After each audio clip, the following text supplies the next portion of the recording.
Hola, nuevamente estamos aquí en conversaciones con el equipo Zulu. Aquí ya estamos de madrugada prácticamente, mientras que estamos hablando casi con el sol que están haciendo. Buenos días, supongo. Hola, ¿qué tal? Buenos días, Carlos. Estamos a unos cuantos miles de kilómetros de distancia, pero no faltamos como cada semana haciendo alguna virguería tecnológica para que el programa llegue donde están. Primero de todo, queremos comentar que hoy hemos batido un nuevo récord de preguntas. Hemos tenido que sintetizarlas, aproximadamente hemos dejado unas 50, lo cual, seamos sinceros, es una barbaridad. Y no lo decimos como crítica, todo lo contrario. Nos gusta que la gente pregunte, nos gusta que haya muchas preguntas. Hemos intentado sintetizarlas, unificarlas, para intentar responder todos los temas posibles. Seguramente alguna no saldrá, vamos a decirlo así claro, pero es que tenemos el tiempo que tenemos y no podemos hacer nada más. No queremos tampoco aquella expresión de morir de éxito, pero si no hacemos una tipo de síntesis, sería imposible contestar a todo el mundo. Nos gusta que haya tantas preguntas, nos gusta que haya interés, nos gusta que la gente pregunte las cosas y nos gusta intentar explicar y dar respuesta a la mayoría de ellas. En todo caso, como siempre, vamos a empezar, si les parece, hablando de los temas generales, luego nos enfrascamos ya en las preguntas. Y lo primero de todo que nos vamos a centrar es en eso que hemos visto desde hace un par de días, bueno, exactamente desde ayer. Vamos a hablar siempre como si estuviéramos en horario español, para entendernos. Lo visto desde ayer, que es, vamos a decirlo así de claro, porque no tenemos ningún tapujo, el uso del dolor en la política como algo así como un humo para intentar evitar hablar de otras cosas. Y hablamos de Montero, hablamos de Lorra, hablamos de toda esta gente que está usando el dolor de las personas para hacer política. ¿Cómo se ve esto? Bueno, seguramente sea una de las mayores lacras de la política, sobre todo de esa gente que hace política populista, que utiliza el dolor y la miseria de familias ajenas. Consideramos que hacer uso de un episodio trágico como el que ha sucedido, que en este caso es el de que han encontrado el cadáver de una de las niñas desaparecidas desde finales de abril, hacer política, estigmatizar a un sector como es el masculino por el simple hecho de que algo ha pasado, obviar todos los datos a nivel criminológico y a nivel judicial para criticar y para seguir una agenda política, es una lástima. Y al final creo que cualquier uso político partidista hay gente, y seguramente la mayor parte de la gente, que lo censure, que lo critique, y es otra forma de retratarse, ¿no? Yo creo que al final no hay que utilizar esto para tratar de implementar una agenda, y es lo que se está haciendo. Entonces, bueno, desde aquí, pues obviamente a la madre mandarles nuestro cariño, y si alguna vez el padre aparece, que el peso de la ley caiga sobre él, pero de ahí a lanzar según qué diatribas políticas y según qué opiniones, que incluso hemos visto esta semana con el asunto de Plácido Domingo, que han vuelto a calumniarle y han vuelto a criticarle. Creo que estamos entrando de nuevo en una política que no es política, es barrio. Y es barro y es muy, muy negativa para la sociedad en general. Sí, porque aparte, estos movimientos, estas declaraciones, este uso del dolor, realmente también nos llega de que enfaden la Moncloa, porque no acaba de ser la línea tampoco del gobierno, digámoslo así de claro, ¿no? Saben que aquí criticamos al gobierno muchas veces, pero hay cosas donde parece que las declaraciones, en este caso, obviamente son parte del gobierno, porque Podemos es parte del gobierno y son ministras las que han hecho las declaraciones, pero no de la rama, digamos, del Partido Socialista. Así es, además está muy bien, y celebramos que repitamos y repitas tanto que son parte del gobierno, porque en este espacio lo hemos dicho en muchísimas ocasiones. Podemos no ha entendido que es parte del gobierno. Lo ha olvidado y sigue criticando. Es parte del gobierno. Puede tener más o menos perspectivas de futuro, puede tener más o menos responsabilidades, pero es parte del gobierno, y eso es un desgaste. Y cualquier persona, independientemente, como tú dices, que aquí criticamos al gobierno, a este y al que sea, pero como es el que está, la línea, quitando algún comentario de Montero o de la vicepresidenta Calvo, que bueno, que han perdido el norte en según qué situaciones, se puede establecer que hay dos líneas de comunicación en cuanto a ciertos asuntos. Una más diplomática, que en este caso sería la del Partido Socialista, y otra más utilitaria en el sentido de aprovecharse del dolor, como Podemos. Lo han hecho con el tema de la luz, independientemente de lo que venían diciendo de años atrás, lo han hecho con la desgracia de estas niñas. Y a mí hay una cosa que creo que representa la realidad de Podemos en el gobierno. No vale utilizar la realidad que te interese, ¿no? Esto es la frase aquella que dijimos hace unos programas de la verdad es relativa, utiliza la que más te interese. No puedes seleccionar la información que te hace ser o ganar interés o importancia y obviar la que no. Y Podemos utiliza los datos para lo que quiere y los obvia para lo que no quiere. Y bueno, al final esto, ¿qué supone en Moncloa? Que es lo que la gente quiere saber. Pues supone un desgaste en las relaciones y otra piedra en el zapato del PSOE. Y bueno, podemos decir desde aquí que la situación empieza a ser ciertamente insostenible.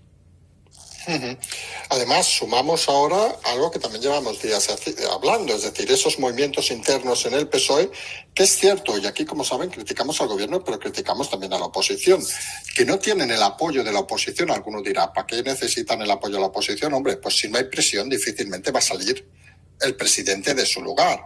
No tienen el apoyo de la oposición, pero sigue habiendo esos movimientos en el PSOE, y más cuando parece que cada vez se queda más claro la intención de Sánchez, no a corto plazo, que eso lo vamos a comentar, de buscar alguna salida más allá de la frontera española. Parece que se está haciendo una agenda internacional el presidente Sánchez, y eso también enfada, digamos, dentro de la propia entidad del PSOE, porque ven que los va a dejar tirados. Así es, por partes, por no confundir. Aquí hemos hablado que es verdad que a nivel del partido me refiero a nivel de la federal, hay serias dudas de quién puede plantar cara, ¿no? O ser sustituto natural o candidato de Sánchez. Hemos dicho aquí también muchas veces que el PSOE tiene una facilidad para inventarse candidatos que es una cosa que es verdad que a nivel político es admirable. Que haya voces discordantes en el PSOE cada vez más, porque hay mucha gente que se ha dado cuenta que, ojo, no solo la supervivencia del partido, sino su supervivencia, estoy pensando en García Page, que aquí lo hemos mencionado muchas veces, que se ha tomado en serio el papel de varón y se ha erigido como el Quijote, ¿no? De luchar contra los molinos de la Moncloa y demás. Pero hay una realidad que es que a nivel partido hay preocupación. Hay gente que dice, no, el partido lo sigue controlando Pedro Sánchez. Controla la ejecutiva, pero si tú bajas de rango en el partido, la calle, el militante tan militante del PSOE, empieza a estar harto y preocupado de la situación. Y luego, sobre lo que comentas del asunto de Pedro Sánchez, aquí seguramente ha habido una malinterpretación en el sentido de la gente de entender que era algo o era una decisión que era inminente, ¿no? Como que esa salida al ámbito internacional era algo que iba a ser ya.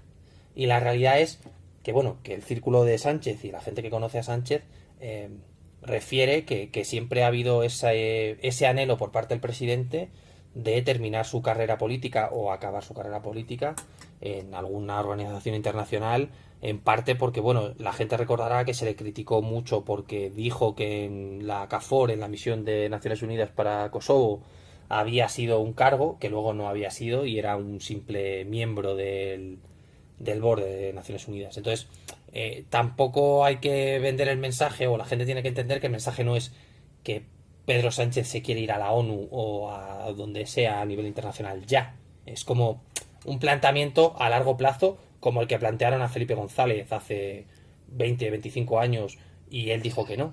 Es un poco esa situación. Porque la realidad lo que confirma aparte es que Pedro Sánchez va a seguir viviendo la política hasta que desaparezca, porque parece que está claro que en el medio privado no va a tener mucho recorrido. Y habría que ver en el público, al final él está haciendo, tú lo decías hace un par de semanas, estaba haciendo ciertos viajes y ciertas, una serie de declaraciones que parecían entrever que no era solo para España, ¿no? Como eran mensajes que iban dirigidos a la comunidad internacional. Lo que es cierto, y además lo digo porque hay muchas preguntas al respecto, que claro, Pedro Sánchez fuera también se ve lo que está haciendo. Quiero decir, al final hay analistas en Naciones Unidas, hay analistas en la Unión Europea, hay analistas en gobiernos internacionales sobre ciertas regiones, y la gestión del presidente, al menos en el ámbito nacional, está siendo terrible, terrible. Y eso afecta en el futuro a que le digan, oiga, usted en aquella situación hizo esto y aquello y a usted aquí no pinta nada. Entonces, bueno, que la gente tenga claro de que no es algo inminente. Vale. También hablábamos de oposición. Recordar que el domingo en la manifestación de los indultos, donde parece que hay aquí el juego de que vamos, no vamos, vamos unos, no vamos otros, veremos a ver si hay presión en esa manifestación y qué resultados puede traer.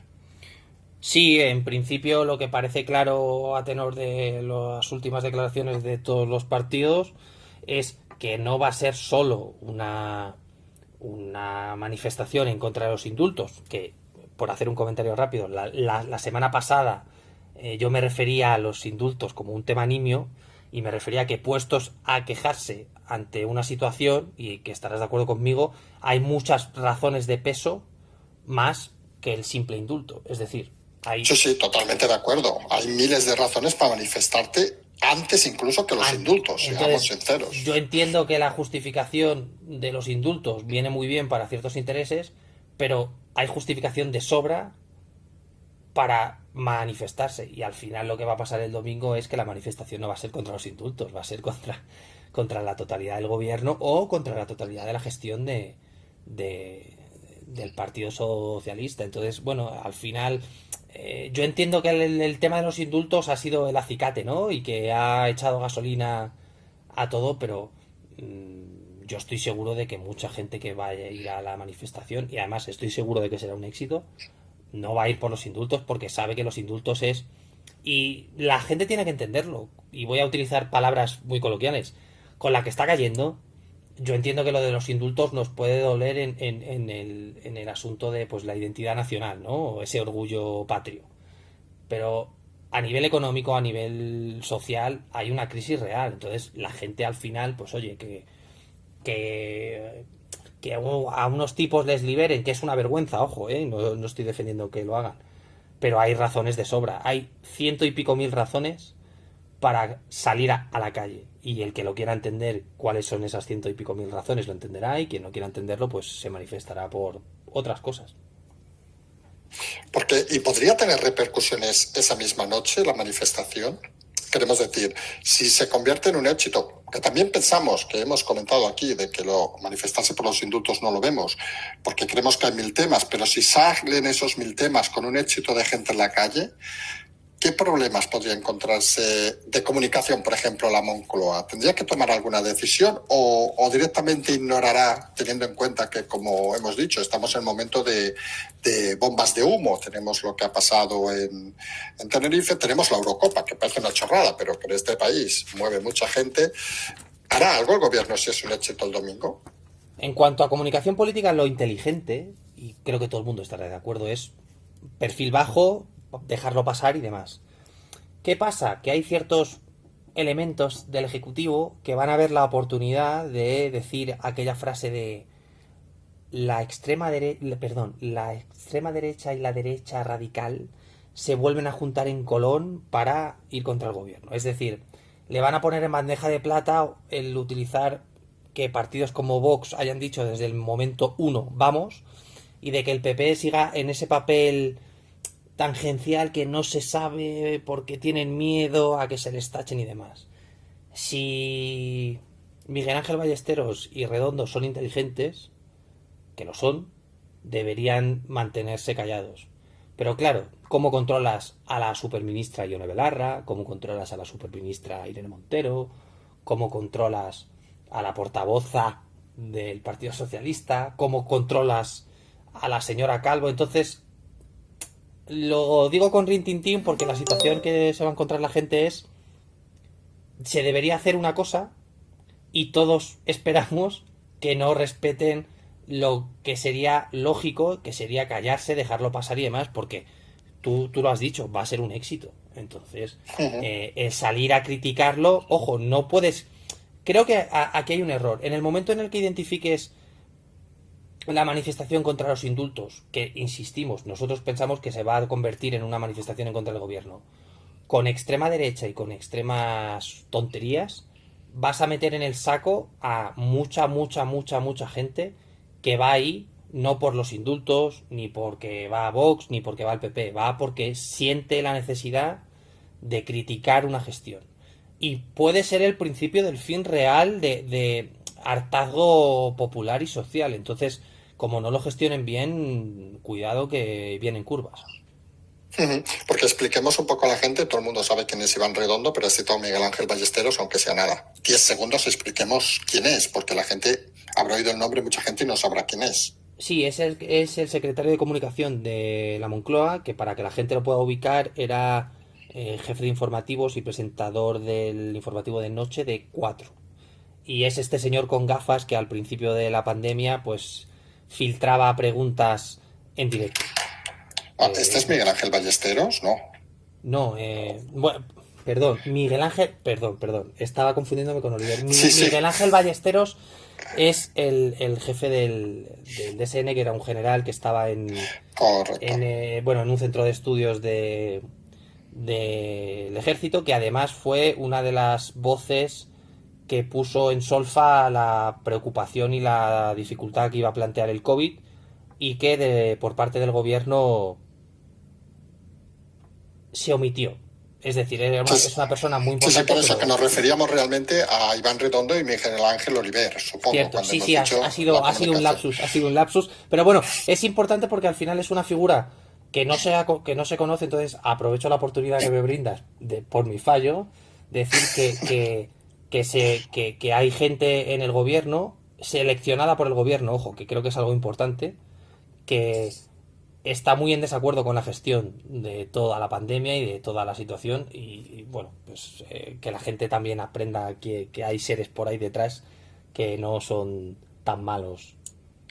No, es importante el matiz, y decimos por qué, porque creemos que es bueno que la gente no se crea que la Moncloa es un nicho cerrado donde solo hay, vamos a ser vulgares ahora, donde solo hay gente malvada, no. Hay gente, como en todos lados, hay gente que tiene sus ideas, hay gente mejor, hay gente peor, etcétera.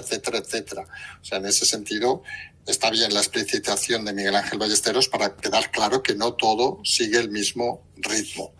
Si te parece, entramos al último tema antes de las preguntas, que sería un poco hablar de Marruecos y sus cosas. No sabemos ya cómo definirlo, estos movimientos que a veces parecen de niño pequeño.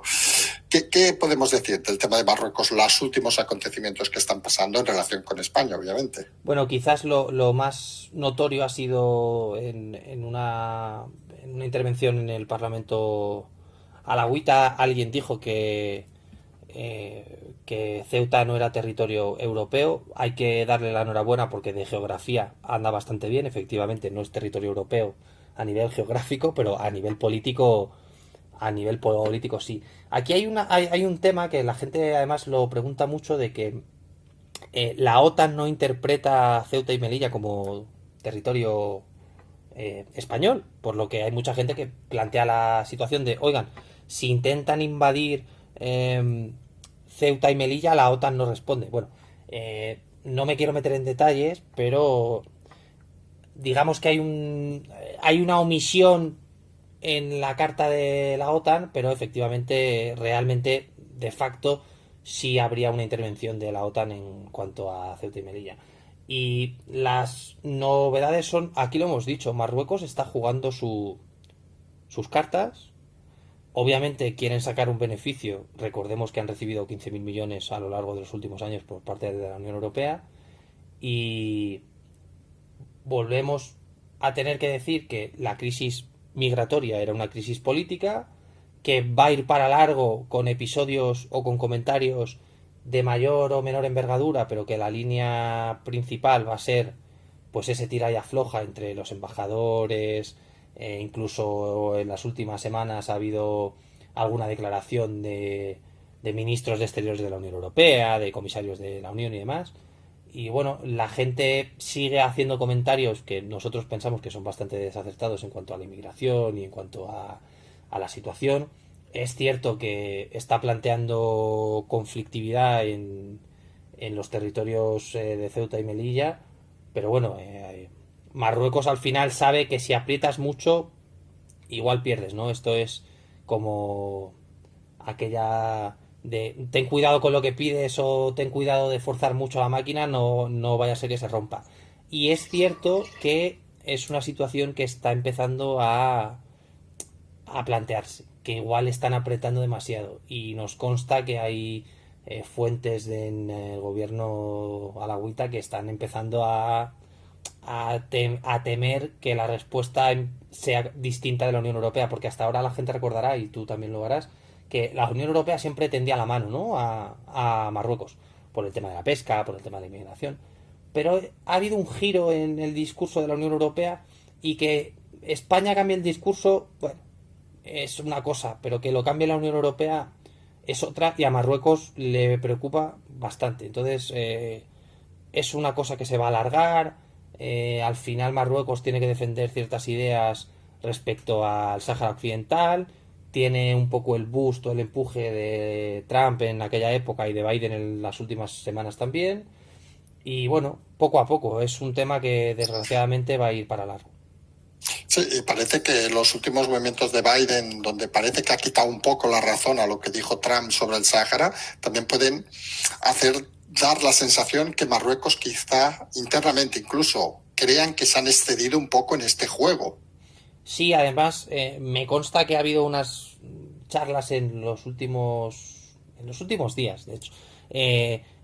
Se ha publicado en España, que además han sido noticias bastante buenas en el sentido de informar a la gente a nivel periodístico. Marruecos tiene muchos lobbies en Washington, es decir, hace política de una manera distinta, ¿no? Y había muchas críticas por parte del Estado Mayor marroquí y por parte del Ministerio de Asuntos Exteriores marroquí, porque la primera visita formal de la vicepresidenta, es decir, de la segunda de Biden, ha sido a países de Latinoamérica, y digamos que se han sentido ofendidos, puesto que ellos han invertido mucho dinero en la industria armamentística norteamericana y no han recibido el afecto a nivel diplomático que ellos consideraban. Entonces, para que veas que las cosas en los salones funcionan de otra manera. Pues si te parece, vamos a empezar ya a entrar con las preguntas. Recordemos, tómense un café. Ya estamos de madrugada aquí, algunos viendo el sol, otros viendo que se ha escondido el sol hace ya unas horas. Y empezamos con la primera pregunta, que es: en el anterior programa el equipo Zulú veía el tema de los indultos a los presos del Procés como una simple engañifa de Sánchez y Redondo, y vaticinaba que finalmente no serían concedidos. ¿A día de hoy siguen pensando lo mismo? Por lógica, sí. Obviamente, a veces te tiras el farol y te ves en una situación donde tienes que levantar las cartas. Pero seguimos pensando lo mismo, independientemente de las declaraciones de los ministros y demás, que es verdad que parece ser que han tomado ya la decisión, ¿no?, de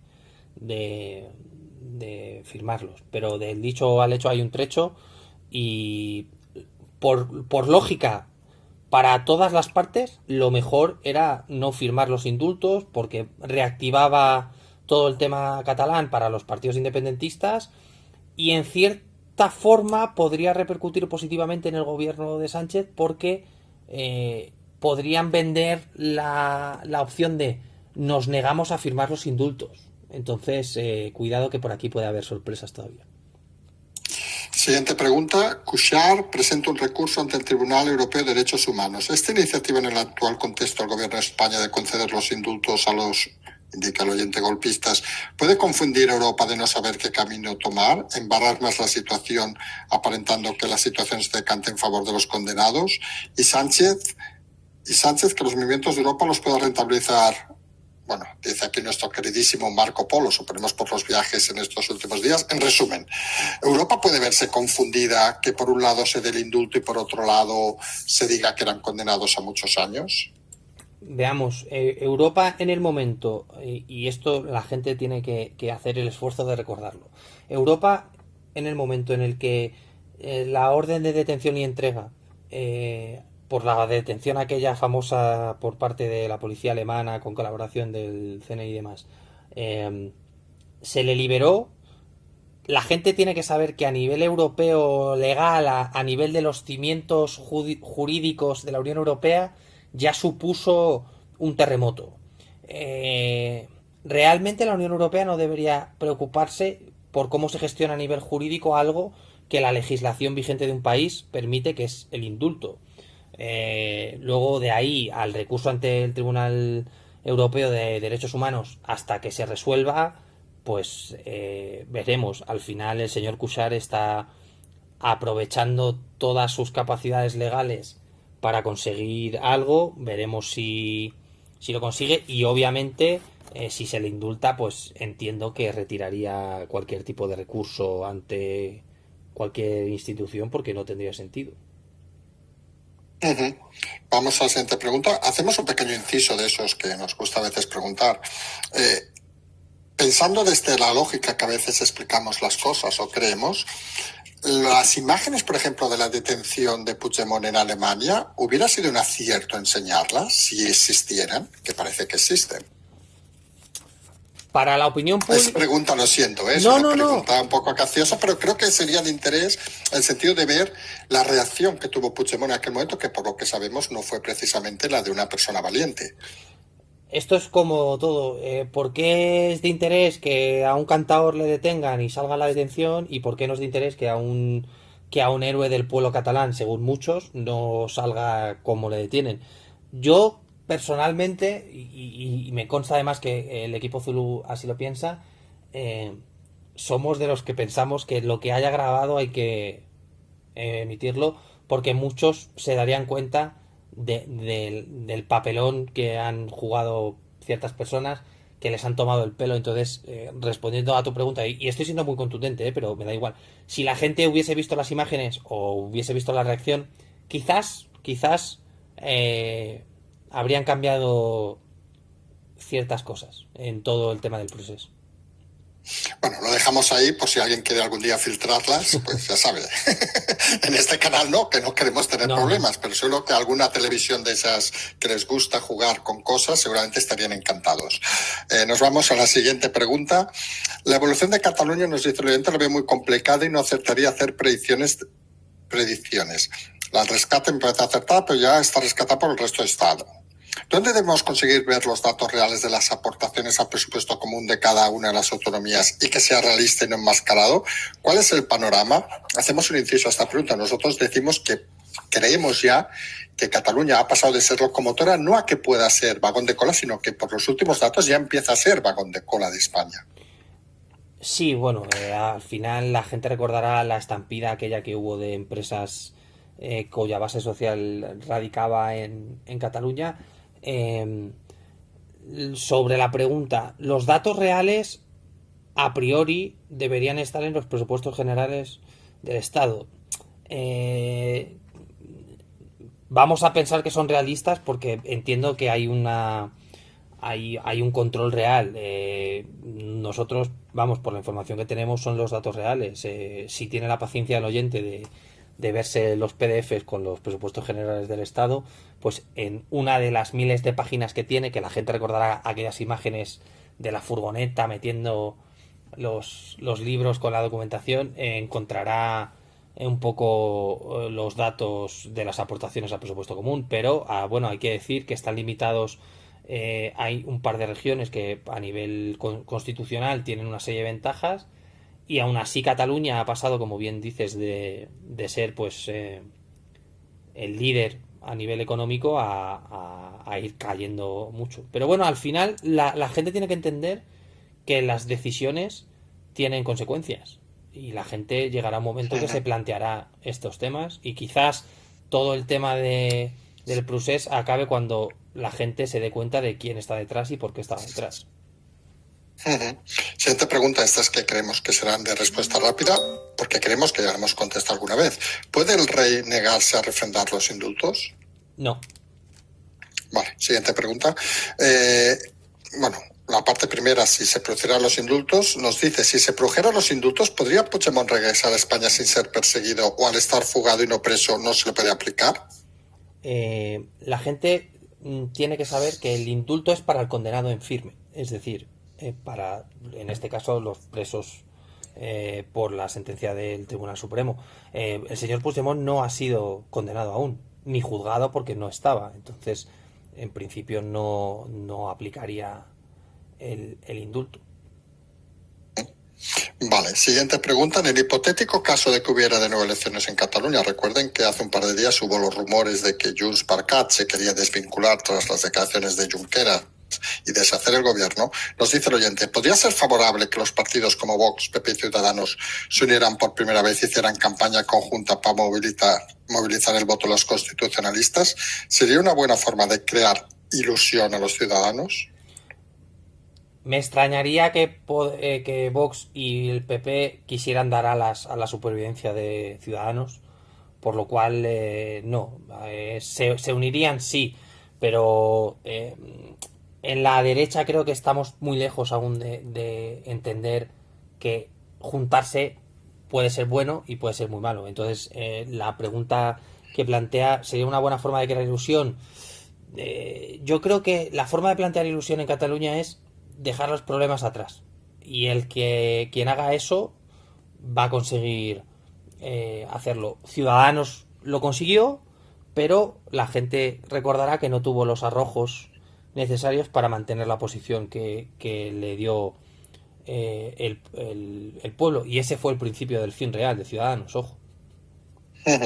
No, recordemos que para crear ilusión lo importante también es que haya liderazgo, y está claro que ahora mismo en Cataluña ningún partido de los tres citados parece que tengan un liderazgo suficiente para que ni sus propios votantes se crean que puede ser presidente de la Generalitat, digamos, lo decimos así de claramente. Nos vamos a la siguiente pregunta. Nos dice, ¿es consciente el PP y Casado que según el calendario de los independentistas en 2 años habría un referéndum y que según las encuestas les tocaría gobernar a ellos tras las generales también dentro de 2 años y que volverían a tener una herencia envenenada?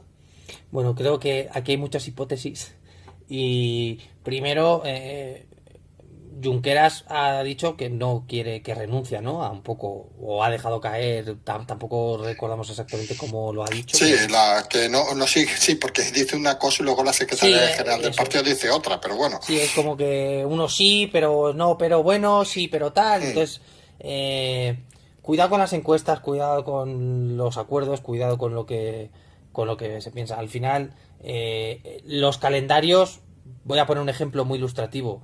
El señor Rufián debería haber abandonado el escaño hará 3 años.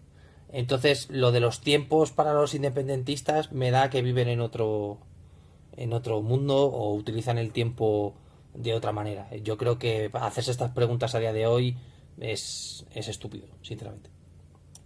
Siguiente pregunta. A estas alturas de democracia, ¿por qué no hay leyes que permitan a los políticos engañar a su antojo? Supongo, entre otros, va esto por el señor Revilla, porque es un engaño nimio que no afecta, pues, si fuma o no fuma un puro. Parece que se esté riendo de los ciudadanos. Pues en principio porque el Poder Legislativo, que, sorpresa, es el Congreso, no decide legislar en cuanto a los asuntos.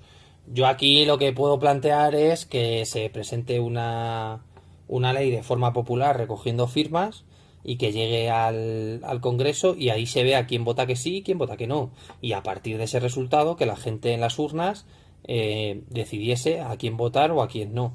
Pero claro, al final es un poco una situación, ¿no? Es que no hay forma de solucionarlo porque depende de los que quieren engañar, supuestamente. Entonces, bueno, es una situación complicada. No, imagínense ahora que cualquiera que haya mentido estuviera fuera del Congreso, no tendríamos diputados prácticamente, con lo cual también tendríamos otro problema, ni clase política. Vamos a la siguiente pregunta. ¿Cree el equipo Zulu que finalmente será procesado, como mínimo cesada ya decimos nosotros que no, la consejera de Educación de la Generalitat por negarse a acatar la sentencia del Tribunal Superior de Justicia de Cataluña que exige los exámenes de selectividad se entreguen a los alumnos en las 3 lenguas oficiales y que se ha negado a hacer en el día de ayer? Confiamos en la justicia y si efectivamente ha cometido algún tipo de delito, que pague. Y aquí aprovecho para lanzar lo siguiente. Quizás el problema es que deberíamos tener una selectividad distinta donde no se beneficie a ninguna comunidad y donde fuese igual para todos en el territorio. Y esta señora, si efectivamente pues se niega a cumplir la Constitución, como así está haciendo, pues que el tribunal correspondiente tome medidas y ella acate las consecuencias. Porque aquí insistimos, aquí estamos viendo en los últimos tiempos muchos órdagos, pero a la hora de las consecuencias vienen los lloros. Entonces, bueno, pues hay que tener cuidado con este tipo de situaciones. Siguiente pregunta, nos vamos a Andalucía. Nos dice el oyente, tal como está el PSOE en Andalucía, ¿no le hubiera interesado al PP haber adelantado las autonómicas para coger al PSOE flojo y en guerras internas? Recordemos que en breve son las primarias del PSOE.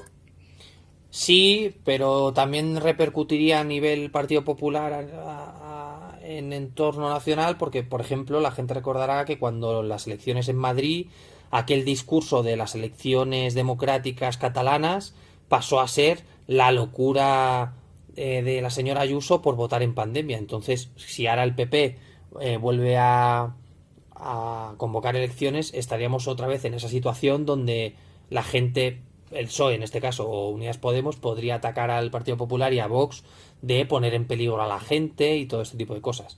¿Que no deja de representar su miedo? Sí, pero bueno, aquí dijimos hace unos programas, además creo, y lo sigo pensando, que es una frase bastante buena: ten cuidado con lo que desees, porque al final el PP tampoco tenía muy claro que en Andalucía vaya a depender de sí mismo y Vox no vaya a tener una presencia mucho más importante de la que tiene ahora. Entonces son cosas a tener en cuenta, desde luego.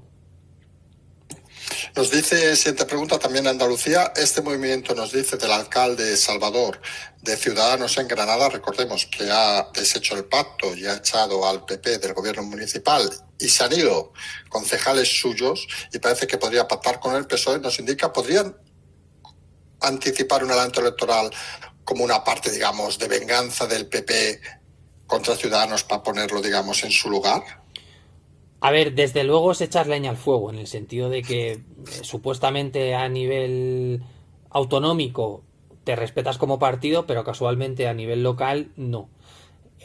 ¿Puede ser una venganza? Puede ser. Aquí el tema es que realmente la plaza grande que había que mantener era Madrid y esa plaza ya se dirimió en disputa y ya ganó Ayuso.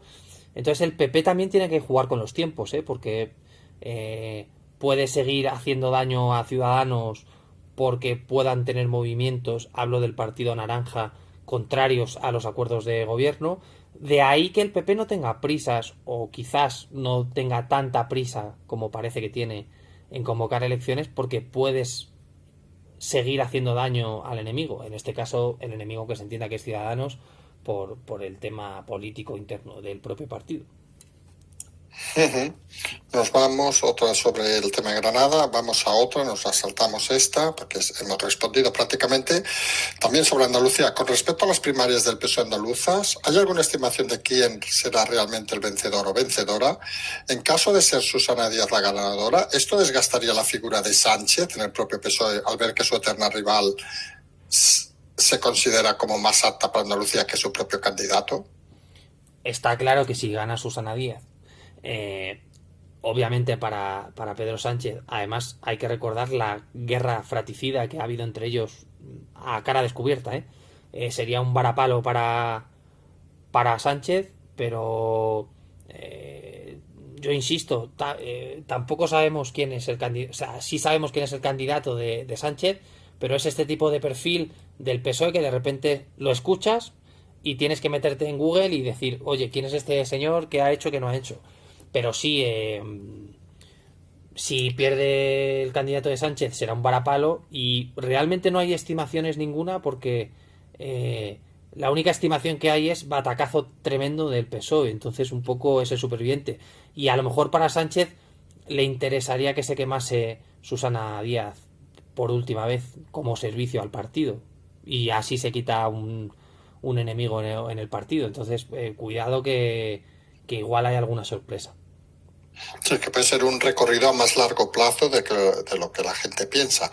Nos insisten en el tema este de que si ganara Susana Díaz, y debido a su relación con María Jesús Montero, la ministra y portavoz del gobierno, nos preguntan, ¿comparte el apoyo de Sánchez a Espadas, la ministra apoyando también a Espadas, o su relación con Susana Díaz parece que le hace un poco separarse de esa línea más oficial del presidente? Bueno, voy a resumirlo muy fácil. María Jesús Montero, ¿con quién está? Con el presidente. Entonces, la gente tiene que entender que apoya con quien está. Tú no puedes estar entre dos aguas. Al final siempre te vas a tener que situar y posicionar. Y estarás de acuerdo. Si hay alguien que defiende a capa y espada a Sánchez, aparte de Calvo, es María Jesús Montero, que es un perro de presa y dice cualquier cosa a la gente o el periodista de Pedro Sánchez y se echa al cuello. Entonces, yo creo que está clarísimo hacia quién declinaría la balanza. Vamos a la siguiente.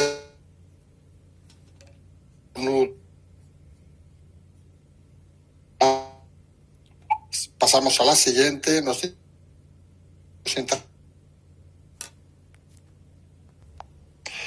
Parece que ha habido algún problema técnico. Vamos a repetir la pregunta. Nos dicen, en el caso de que saliera el gobierno, tal como está la situación, nos dice, España se quedaría sin apoyos internacionales y pagando una deuda histórica. ¿Se van a ir sin pagar nada todos a vivir la vida sin mirar hacia atrás? Y sobre todo, nos dice el oyente, sin rendir cuentas de lo gestionado estos años. Bueno, yo creo que ningún político ha rendido cuentas a posteriori cuando ha hecho algo mal. Intentamos pensar en cualquier ex presidente y estoy pensando en concreto en Zapatero y nunca pagan lo que hacen. Obviamente, al formar parte de la Unión Europea nunca nos quedaríamos sin apoyo. Entonces, en ese caso, sí que hay que mandar un mensaje de calma a la gente y que entienda que no se viene un aislamiento internacional absoluto. Vamos a otro tema, más menos mundano. Nos dice el oyente, parece que los juzgados de Podemos, saben eso que denominamos nosotros, están en paro literal, o esa es la sensación. Que los jueces y fiscales trabajan para que no pase nada o lo menos posible. Nos dice el oyente, ¿es mi sensación o realmente hay un parón en el tema de los juzgados de Podemos? Bueno, que se me perdone por la contundencia, pero es una sensación. La justicia, independientemente de que la fiscal general del Estado sea quien sea, no podemos tolerar que se juzgue a una profesión como son los fiscales y los jueces y que se diga que están parando, ¿no? La justicia, la gente que lo ha vivido para bien o para mal sabe que no es especialmente efectiva ni especialmente rápida en cuanto a los tiempos, y pensar que toda la judicatura está protegiendo a Unidas Podemos es absolutamente falso y es absolutamente negativo para la credibilidad de un sistema judicial como el español. En eso opinamos 100% lo mismo. Nos vamos a la siguiente pregunta. ¿Es casualidad que tengamos el gobierno más dañino para España hasta la guerra civil con la oposición más pusilánime de la historia como la de Casado? Y nos dicen, suponemos otra hipótesis, ¿alguien puso a ambos personajes para dañar a España?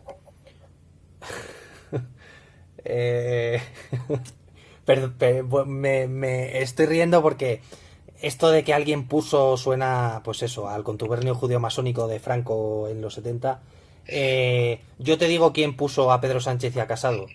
A Pedro Sánchez le puso los militantes del PSOE y luego los votantes españoles, y a Pablo Casado le puso los militantes del Partido Popular y la gente que no le votó. Entonces esa fue la gente que les puso a estos personajes. ¿Que están a la altura? No. Pero el problema a lo mejor es de los que les pusieron ahí, que es la gente de a pie. Entonces, ese es el problema de todo esto.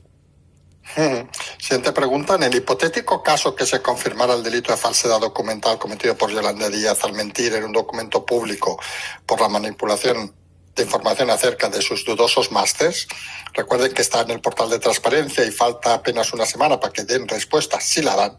¿Habría algún tipo de movimiento contundente por parte del PSOE? Yo creo que la siguiente pregunta dentro de la misma es un poco irónica. ¿Consentiría Sánchez algo tan grave con tal de seguir en el poder? Ya respondemos que claro que lo consentiría, pero escuchemos qué decimos. Hombre, aquí hay que tener en cuenta que la falsedad documental de un documento público, en este caso, que se entiende que sería un documento público, es un delito penal tipificado con pena de prisión y multa. Es decir, no es la tontería de, bueno, te pongo una multa de 3 euros diarios durante 6 meses y ya está. Y hay que decir una cosa, la falsedad documental en el ejercicio de cargo público supone inhabilitación del mismo. Entonces, puede ser un problema real. En ese caso, si fuese así, hablábamos la semana pasada de la ley de altos cargos y recordarás que había cierto tipo de normas y una era que pues si se inhabilitaba, obviamente pues hay que echarla en este caso del gobierno. Correcto, porque es una falta muy grave. Recordemos la ley y recordemos que los másters, como nos recordó el director general, que nos vamos a acordar ahora su nombre, Agustín Torres Herrero, que lo tenemos aquí apuntado, nos dijo que los másters, porque no lo haya oído, nos contestó a una pregunta sobre la delegada del gobierno en Madrid, de la cual no hablaremos, porque no vamos a perder el tiempo en tonterías. Esto nos recordó este director general en su escrito de respuesta al portal de transparencia: los másters cursados, al igual que otros títulos formativos, forman parte del currículum vitae de una persona. Por lo tanto, ya que es la clave, se trata de información pública correspondiente al régimen de publicidad activa regulado en el capítulo 2 de la Ley 19/2013, por si alguien tenía dudas de que debe informar de los másters, porque es la obligación legal. Nos vamos a otra pregunta, la siguiente. ¿Podemos tener los ciudadanos españoles la tranquilidad de cuando recibamos los fondos europeos, Europa endurecerá las restricciones y sus mecanismos de control para asegurarse que el dinero sea empleado para ayudar a los negocios, autónomos, familias necesitadas y que no sea empleado por el gobierno en cuestiones que no son de vital importancia? La lucha de los países del norte es exactamente esta, que haya un control y una fiscalización absoluta de las decisiones y de las medidas que se toman con el dinero de todos los europeos. Entonces, podríamos pensar que deberíamos estar tranquilos porque lo va a fiscalizar terceros. Nos vamos a la siguiente pregunta. Nos dice el oyente que quien está manejando todo es Iván Redondo, contando con el beneplácito de Sánchez. Nos dice si opinamos lo mismo y nos habla de que hay un nombre que suena. Yo personalmente no sé quién es, Francisco Salazar. ¿Qué se piensa en Moncloa? ¿Les preocupa? ¿Son conscientes de las consecuencias de este tema? Yo no sé quién es Francisco Salazar, sinceramente. Bueno, por partes, que pensar sinceramente a estas alturas que el cotarro, como dice este oyente, lo maneja Iván Redondo, no es verdad. Al final el presidente es el presidente y el que maneja. Otra cosa es que el jefe de gabinete pues quiera unas líneas maestras o quiera gestionar esas líneas maestras de una forma. ¿Qué maniobra quiere llevar a cabo Iván Redondo? Pues obviamente permanecer en el poder en Moncloa lo máximo posible porque está contratado para eso. Y Francisco Salazar hablo de memoria, pero es el director adjunto de presidencia.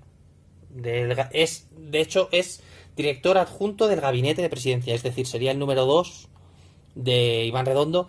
Tiene un currículum bastante raro, es como, creo que es ingeniero agrario o una cosa un poco así. Vamos, que no es un tipo que te esperarías encontrarte en un gabinete de un presidente del gobierno, pero bueno, a estas alturas tampoco nos sorprende nada. Y entiendo que lo que piensa Moncloa y les preocupa se refiere a la imagen que tiene el presidente Sánchez, que cada vez que sale a la calle pues ya está quedando claro y representado y de una manera además absoluta que la gente está bastante harta y que genera un rechazo profundo en la sociedad. Sí, recordamos Francisco Salazar, que es, como has indicado, el director adjunto del gabinete de presidencia del gobierno. Siguiente pregunta. ¿Cómo es posible que el PSOE y el PP cierren centrales nucleares en España y luego nos suban el precio de la luz? Bueno, aquí seguramente sea porque en vez de acudir a expertos que les expliquen las bondades de la energía nuclear, pues escuchan al cargo que han puesto en Red Eléctrica Española o al cargo de Endesa o de Iberdrola y demás. Yo la semana pasada dije una cosa que produjo polémica, que era nacionalizar alguna empresa eléctrica, y lo que me refería era que un país podría ser capaz de producir electricidad de una manera bueno, productiva, positiva, y que podría acabar para cierta parte de la población con una pobreza eléctrica bastante severa, que ojo, viene entre otras cosas, y la gente no sé si sabe esto, en la subasta de la luz se tiene en cuenta la energía más cara. Entonces, ¿qué hace? Que las empresas eléctricas generan a partir del gas, que es la más cara, y eso hace que suba la factura de la luz. Se podría legislar para, por ejemplo, favorecer las energías nucleares en vez de el pago de cuota por generar electricidad por gas. ¿Por qué no lo han hecho? Bueno, pues porque las puertas giratorias es lo que tiene, y hay mucha prebenda por ahí detrás, y es una lástima. Y bueno, al final es un verdadero drama. Yo he intentado entender lo que nos han explicado de la luz y de las franjas horarias y demás, y es una cosa, bueno, pues un poco estúpida, la verdad.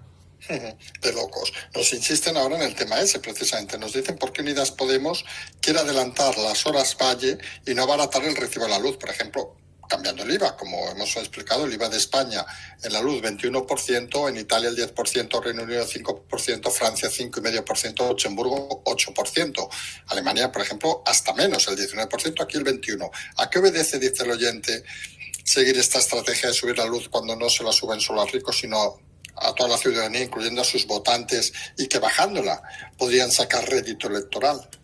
Pues muy fácil, porque cuando tú eres un partido que no ha tocado poder en ningún momento, puedes permitirte el lujo de decir ciertas cosas, y cuando estás en el gobierno te das cuenta del coste que tiene decir ciertas cosas.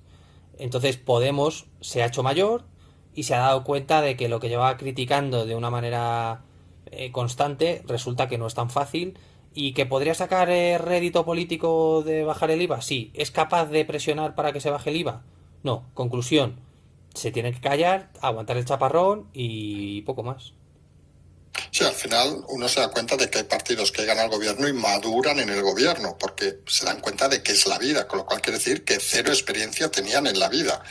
Sí, es la triste realidad. Es un poco, lo explicamos entre risas muchas veces, como ese chaval que se va al piso de estudiantes, que no ha puesto una lavadora en su vida, y de repente se pone una lavadora y dice, uy, he jodido un jersey. ¿Por qué? ¿No? Pues estos igual. Estos venían diciendo, es que yo, han llegado al gobierno y les han dicho, es que tú, que no sabes hacerla con un canuto. A la vista está, y pongo el ejemplo. ¿Cuántas veces ha dicho Carmen Calvo, ojo, en una rueda de prensa, la ley que ha escrito Unidas Podemos la hemos devuelto porque era un desastre y no había por dónde cogerla? Eso se ha dicho, ¿eh? Eso se ha dicho en el Congreso y se ha dicho en Moncloa. Y nadie se ha echado las manos a la cabeza. Que un socio de gobierno le diga a la otra parte, sois unos niños porque no sabéis redactar una ley que es anticonstitucional ya de base porque os habéis saltado la Constitución por todos lados, es preocupante. Pero bueno, como son Unidas Podemos, pues jiji, jaja, pobrecitas, y ya está. Una pena.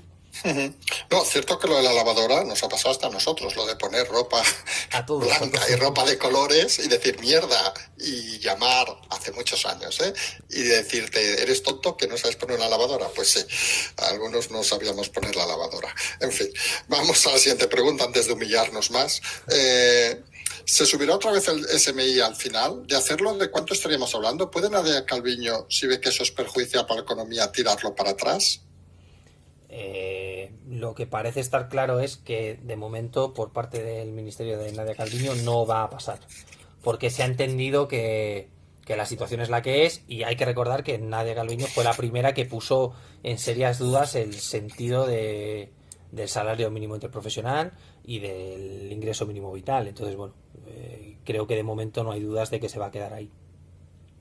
Siguiente pregunta. ¿Hay alguna información acerca de la idea de Yolanda Díaz de suprimir la reforma laboral? Me remito a la imagen de Calviño mirando la desde su escaño con esa mirada de no sabes lo que dices, bonita. Vale, estas respuestas claras y contundentes. Siguiente pregunta. ¿Llevará la COE a la negociación con los sindicatos a nueva patronal que fundara con la mujer de Sánchez o ambas patronales? ¿Cree que la creación de una segunda patronal, aquí nos dice la de la mujer de Sánchez, recordemos que hizo la presentación, hará que se deje de lado a la COE original? ¿Podría poner en conflicto los intereses de empresas este movimiento al haber dos patronales que no tienen por qué estar de acuerdo en las mismas cosas? Bueno, yo entiendo que lo de que hay dos patronales es una entelequia porque realmente la patronal se menciona que no es la COE ha nacido hace poco y a mí me gustaría saber cuántos inscritos tiene para hacer presión. Entonces entiendo que la COE no está ni preocupada ni absolutamente nada, independientemente de que la mujer de Sánchez esté en la ecuación. Pero vamos, que creo que si con una patronal ya funciona mal, con dos puede ser esto la fiesta definitiva, la verdad. Nos dice aquí otra pregunta. ¿Por qué los sindicatos y la COE, nos habla que la COE, cobran dinero del Estado? Porque somos un país que lamentablemente para ciertos asuntos seguimos viviendo en el siglo XIX y los sindicatos... Y bueno, y ojo, lo hago extensible a los partidos políticos, que se nos olvida. Yo creo que nadie debería cobrar del Estado, salvo lo necesario, y sindicatos ni está ni se le espera. Poco se habla del papel lamentable y vergonzoso que están haciendo los sindicatos. Bueno, que están haciendo no, que no están haciendo los sindicatos, que es absolutamente inanerrable. Si fuese al contrario, si estuviese un gobierno de derechas, estarían dando todos los días la nota y diciendo, y están escondidos. Alguna vez sale el de la bufanda y el chiquito joven a decir tonterías, pero es una pena, es una pena. Así que ni un duro a esta gente. Perdón. No, perdón, también nosotros. No, recordemos y vamos a recordar que para el Congreso, creo que es de UGT, la Comunidad Valenciana vamos a decir, del partido que es, o sea, del partido del gobierno, para entendernos, les da 255.000 euros para hacer un congreso. Bueno, mucho marisco debe haber esos días, supongo. Habrá que apuntarse. Y el PP en Andalucía, que también le dio dinero. Que la gente que trabaja en una empresa vea la vida que se pega el enlace sindical.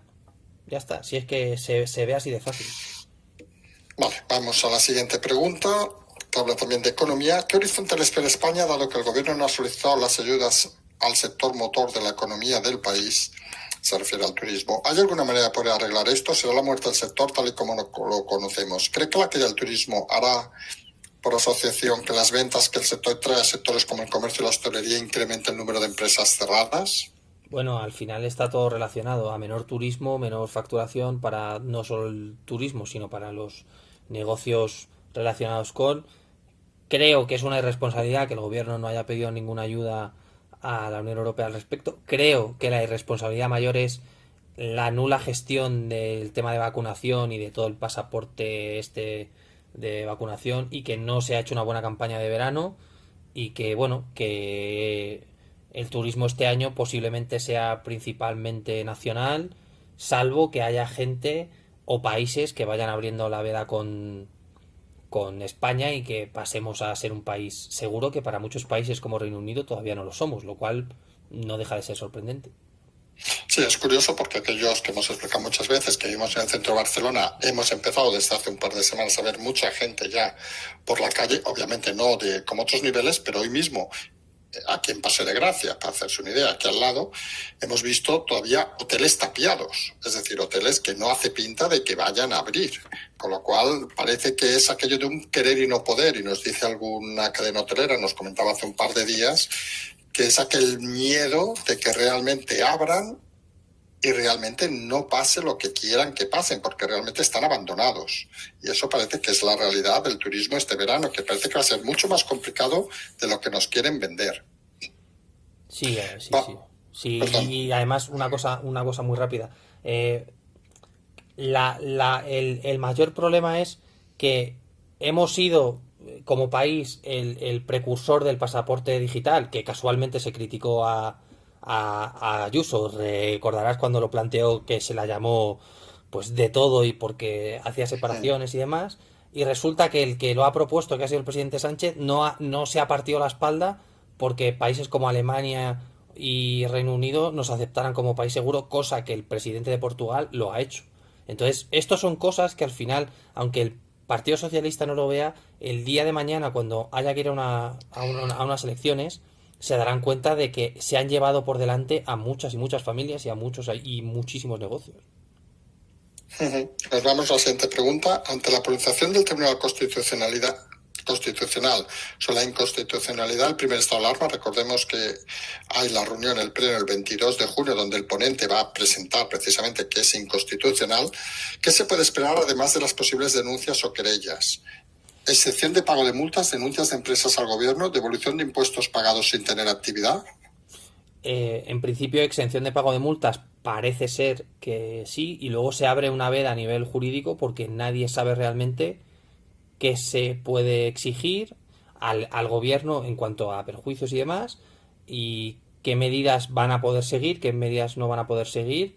Es decir, se abre una situación a nivel jurídico y de garantía jurídica muy, muy, muy importante, y al final el gobierno va a tener que dar explicaciones. Pero bueno, aquí la pregunta es por qué el Tribunal Constitucional tarda un año en decir nada al respecto. Ese es el problema real. Sí, sí, en eso estamos totalmente de acuerdo y lo hemos criticado con fiereza desde este programa. Nos vamos a otra pregunta más local. Teniendo en cuenta las declaraciones de hace tiempo, nos dicen aquellas de vamos a tumbar el régimen de 78, los antecedentes de Otegi y los fines de esa formación, nos pregunta el oyente por qué EH Bildu no ha sido declarada nunca una asociación ilícita. ¿Por qué partidos que incitan al odio como Esquerra Republicana tampoco? ¿Por qué no consta, nos dice, ningún movimiento de Vox para perseguir tal fin, ya que les tiene mucho odio a esas formaciones y fines que persiguen? Pues EH Bildu se planteó su ilegalización por parte de UPyD hace unos años y los partidos votaron que no. La semana pasada explicamos el proceso por el que habría que plantear la prohibición de cualquier partido político, bien a nivel jurídico como a nivel del Ejecutivo. Y bueno, Vox pues igual no hace nada porque tienen un enemigo perfecto para según qué planteamientos que tienen. Entonces al final la desaparición de H. Bildu, aunque sería muy positiva, nosotros pensamos para la democracia, posiblemente quitaría un pilar del discurso de Vox, y son cosas que hay que tener en cuenta porque aquí se nos olvida, todos los partidos tienen sus intereses, absolutamente todos. Pues seguimos con EH Bildu. Nos dice que EH Bildu no condena explícitamente los asesinatos de ETA y nos indica que Rey no puede negarse a firmar un indulto. La pregunta es, ¿por qué cree que EH Bildu no ha pedido nunca al gobierno indultos para los presos de ETA? ¿Cree que podría tener esas pretensiones en un futuro a corto plazo o largo plazo? A largo plazo lo entiendo, pero la gente tiene que entender una cosa. EH Bildu realmente siempre ha estado detrás o ha apoyado a la ETA o a los etarras o llámalo como quieras, pero nunca lo ha dicho de manera explícita. Entonces, Bildu tampoco es tonto. Vuelvo a decir, cada partido tiene sus intereses políticos. Si de repente H. Bildu dice Gora Euskadi Tasuna y vamos a liberar a todos y el País Vasco francés es nuestro y demás, van a perder muchos votos porque lo de la identidad vasca, además, el otro día leía un informe que ya no existe. Es como que el 70% del pueblo vasco rechaza la idea de independentismo y todo esto. Entonces, parte de la supervivencia de H. Bildu depende de seguir vendiendo de soslayo ese apoyo a la causa y todo ese tipo de cosas. Y obviamente, si dices explícitamente quiero el indulto, pues te estás poniendo una diana en la cabeza. Y no es una broma, que se entienda el comentario, pero que tontos no son. No, sí, lo hemos hecho en alguna ocasión. También es cierto que están acostumbrados a poner dianas, pero bueno, de otro estilo. Vamos a la siguiente pregunta. ¿Cree que un triunfo de la derecha en las próximas elecciones augurará legislaturas prolongadas donde gobernarían PP y Vox durante mucho tiempo debido al desgaste de la izquierda? ¿Cree, por el contrario, que se volverá a la época del bipartidismo alternándose izquierda, que, bueno, no sé ni que el oyente generaba más paro un día los logros económicos de la derecha? ¿Habrá estabilidad en este aspecto? Lo hemos dicho alguna vez. Pensamos que a largo plazo, estoy hablando quizás 20 años, todo parece indicar que a nivel político va a terminar en el bipartidismo de nuevo, por la evolución que estamos viendo de los partidos que han nacido en los últimos 10-15 años, estamos pensando obviamente en Ciudadanos y en Unidas Podemos, que son partidos que al final se acaban o desgastando o incorporando a partidos más grandes. Obviamente parece ser, y es algo claro, que el PP y Vox van a gobernar. Es cierto que por pura historia, si nos aferramos a los hechos, siempre hay esa forma de que se gobierna la izquierda, luego gobierna la derecha. En condiciones normales son periodos de 8 años y obviamente pensamos que la derecha va a gobernar. ¿Qué pasa? Aquí lo hemos dicho también muchas veces. La gente cuando tiene capacidad económica empieza a preocuparse de otras cosas que no son las que nos preocupan ahora. Entonces, en política siempre se habla de corto plazo o medio plazo porque siempre se estipula que la situación que tienes ahora no va a ser la misma que tengas en 8 años por un tema de lógica. Entonces, bueno, es una pregunta un poco amplia, pero vamos, un poco la idea es esa, que en 20 años podemos decir que seguramente volvamos al bipartidismo, que serán partidos mucho más transversales quizás al modo de Estados Unidos, sí, pero que parece ser que los partidos del espectro medio, en el sentido de que no son ni el PP ni el PSOE, van a desaparecer, sí. La siguiente pregunta nos lleva a uno de los temas que ha sido actualidad estos días. La presunta agresión a un ciudadano por parte de Rejón, si queda finalmente probada, ¿repercutirá negativamente en la formación de Más País a nivel nacional o los votantes tragarán con ellos? ¿Cree que por estar vinculada a Rejón podría repercutir negativamente en la candidata doctora y madre, médico y madre, Mónica García?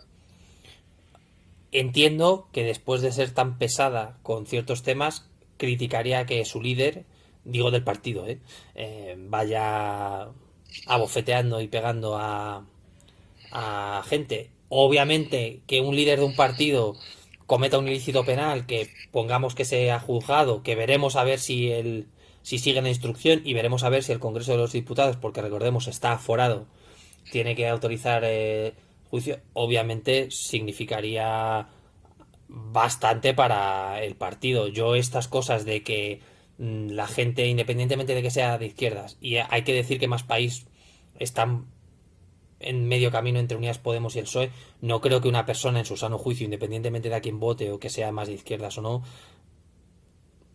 no critique que le has pegado una patada a un tipo en la calle. Creo que son cosas que son obvias, pero bueno, ya creo que a estas alturas no nos podemos sorprender de nada.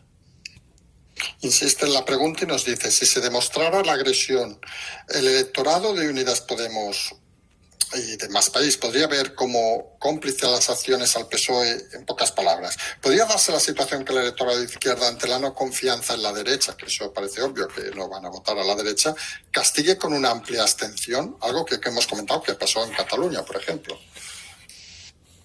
A ver, hay que tener en cuenta una cosa que creo que se nos está olvidando. Más País a nivel nacional tiene la importancia que tiene. Creo que cometemos el error de compararlo con Más Madrid, porque es verdad que bueno ha tenido presencia, pero Más País está en el grupo mixto, creo, de hecho. No sé si tendrá 3 escaños o 5 como mucho, pero bueno, que ni siquiera... Creo que tiene 2, pero tampoco me hagas mucho caso, a lo mejor son 3. Te digo, juraría que no tiene grupo propio, está en el grupo mixto. No, eso seguro, que está en el mixto, seguro. Estamos hablando de que han podido tener, pues para tener 3 escaños, si se presentaban en Madrid, a lo mejor han podido tener 400.000 votos, y me parece muchísimo, ojo. Entonces, yo creo que esto de generalizar a una parte porque este chaval vaya pegando a gente porque se quiere hacer una foto, pues hombre, yo creo que sería retratar, sí es cierto que sería retratar a una parte de la política que sí sería comparable con los políticos de Unidas Podemos, de esa política cool, de esa nueva política, pero hombre, que afectase a la generalidad de la izquierda porque va pegando patadas, pues hombre, creo que es ser excesivo, pero bueno, insisto, a estas alturas creo que podemos esperar cualquier cosa.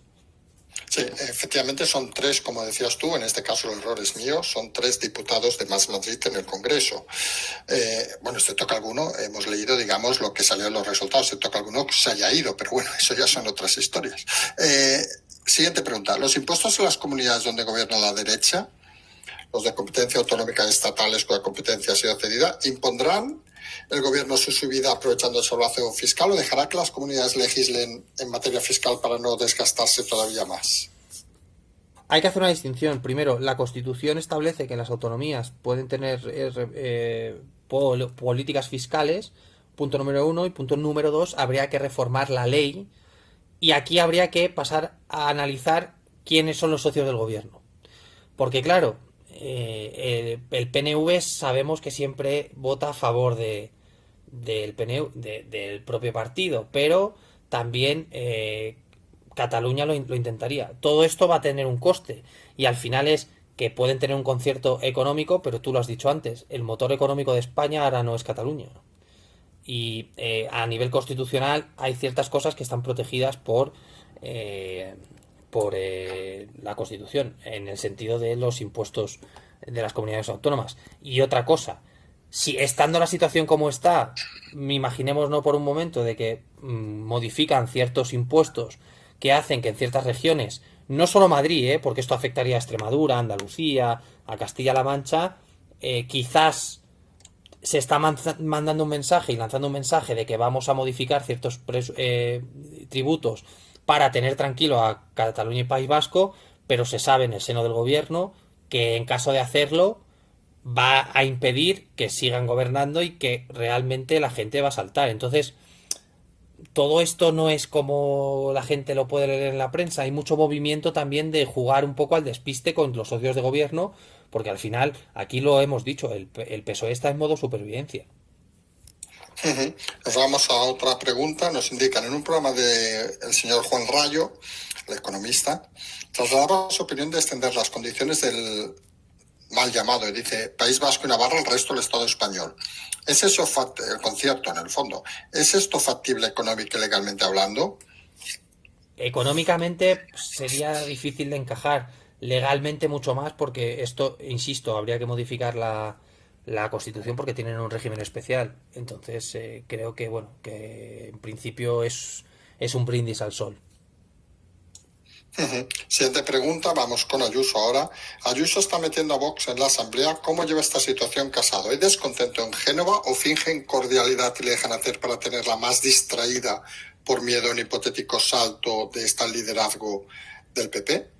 Lo hemos dicho, el PP al final necesita y está necesitando a Vox. Es cierto que en Madrid no lo necesita porque tiene más votos que las izquierdas, pero hay gente en el partido que se está dando cuenta de que Vox es necesario para el futuro. Entonces podemos decir que desde Génova y la dirección general del partido han entendido que el gesto de Ayuso es un gesto hacia el futuro y está tendiendo puentes para posibles acuerdos en el futuro a tenor de los resultados en unas elecciones. Siguiente pregunta también sobre Ayuso. Nos habla el efecto Ayuso del 4M. Si el equipo Zulú tiene alguna estimación de cuándo se disipará ese efecto o si permanecerá por tiempo inmemorable, digamos. En Madrid, obviamente, depende de la normalidad, pero sí es cierto que consideramos que a nivel nacional el efecto Ayuso se trasladará a efectos del líder de la región siempre y cuando permanezca Sánchez. Pero bueno, creo que la gente estará de acuerdo que todo el fenómeno Ayuso es algo extraordinario en el sentido de la potencia con el que ha surgido, pero también de la situación en el que lo ha hecho. Entonces, hay que recordar que el PP en Madrid llevaba una temporada que se venía salvando por poquito, salvo estas últimas elecciones. Entonces, bueno, creo que hay que ver todo en perspectiva porque todo depende de la situación que hay. Porque se podría decir incluso, hacemos un inciso, que Ayuso sin Sánchez no habría efecto.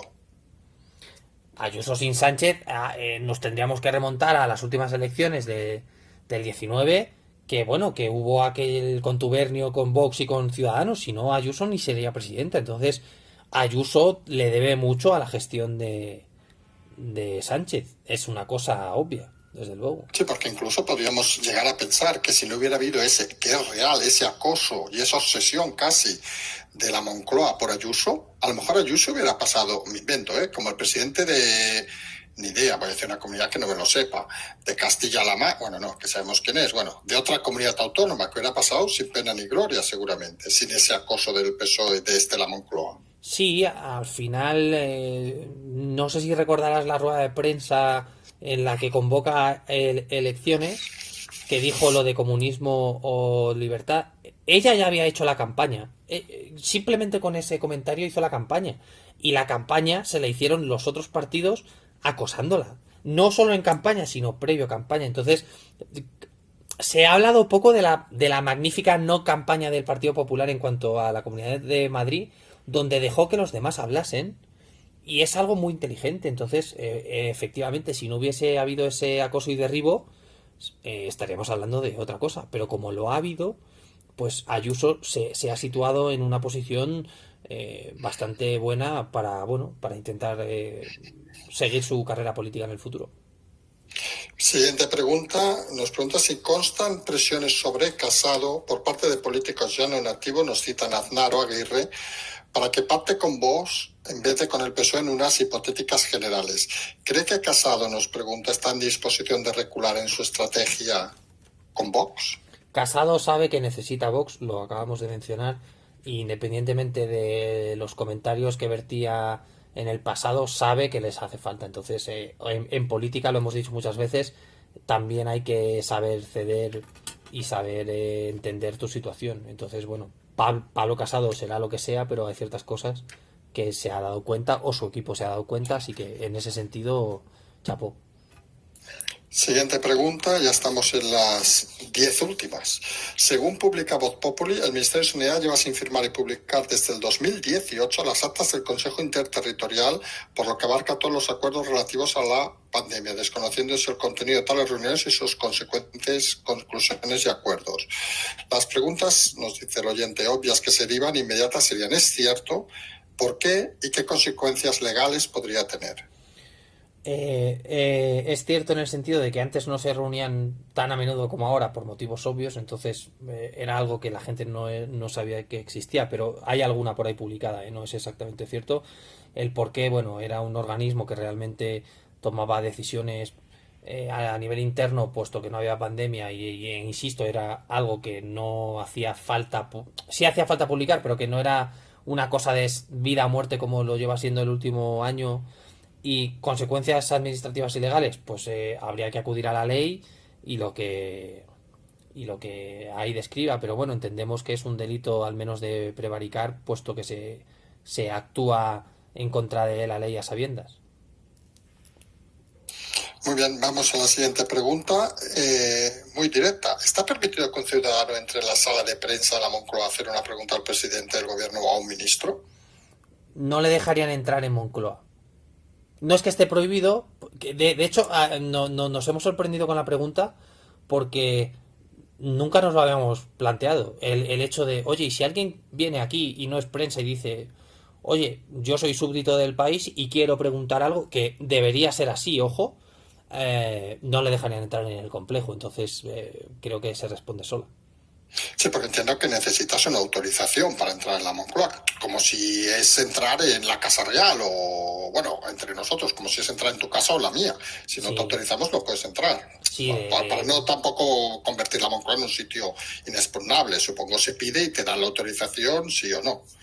sin cita no vas. Es un buen resumen. Sin cita no vas porque te preguntan y si no tienes ningún motivo, pues es, oiga, gracias por venir, pero no puede pasar. Vuelva usted mañana, ¿no? Como decía aquí. Vale, entendido. Por cierto, una pregunta chorra que si no sabes no nos respondes. ¿Hay visitas guiadas por la Moncloa como hay en la Casa Blanca? Había, que fue como novedad estrella del gobierno Sánchez, recordarás que subieron un vídeo un poco raro de Ah, alguien sí. viendo, pero con todo el tema de la pandemia se prohibió. Y en España creo que la gente estará de acuerdo. Siempre ha habido como una voluntad de ocultar el día a día del político. Viene también dado por el tema de la ETA, ¿no? Que es verdad que pues ha sido una situación dramática y que había mucha gente que su vida dependía de ello, pero aunque fuese una idea de Sánchez, hay que reconocer que creo que es una gran idea que la gente pueda ver que es Moncloa y que cómo es el complejo, porque es el poder ejecutivo de nuestro país. Es decir, no es como una empresa que a lo mejor tú quieres ir a ver la vela del BBVA y te dice el conserje, caballero, ¿qué hace usted aquí? Esto es una empresa privada y váyase. Pero claro, estamos hablando de Moncloa, entonces la sabía, fue un éxito, pero vino la pandemia y se cerró. Así que bueno, de las Sí, poquitas porque buenas ideas que ha tenido el presidente, la Sí, verdad. sí, porque nos recuerda a esa típica película americana que acaban siempre en cosas Mm, raras, ¿eh? Pero que están haciendo una visita a la Casa Blanca sí, como sí. algo muy habitual, que incluso dicen que solo puede invitarles, me acuerdo de alguna película, no sé si es cierto, solo pueden ir ciudadanos americanos a visitar la Casa Blanca, En la si no Casa me Blanca en equivoco. concreto, si no tienes pasaporte, no te dejan entrar por cuestiones de seguridad. Seguridad, supongo. Sí. Vale, nos vamos a otra pregunta también concreta. ¿Qué garantía tienen los españoles de que entre los miles de ilegales que ha dejado entrar, lo citamos tal como nos redacta el oyente, el gobierno de España se cuelen mercenarios del ejército de Boko Haram? Bueno, lo de mercenarios del ejército de Boko Haram es un poco...